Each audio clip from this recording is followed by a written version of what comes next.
मेरे पास नहीं इतना टाइम।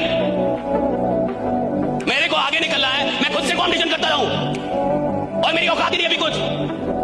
अरे कॉम्पिटिशन उससे होगी ना जिसकी कोई औकात हो।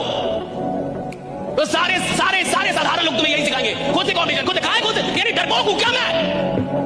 जिस दिन तुमने यूपीएससी के बारे में सोच लिया और उन 13 लाख लोगों से अपनी एक सीट के लिए शुरू कर दी फाइट, उसी दिन तुम युद्ध में उतर गए।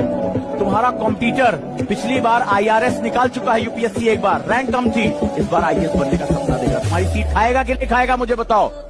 वो उन गलतियों को अवॉइड कर रहा है तो तुम वही गलतियां कर रहे हो, और फिर तुम कहते हो कि साहब मेरा सिलेक्शन नहीं होता। तो अगर तुम्हें इतना डर था तो अपने माँ बाप को सपना दिखाया क्यों था?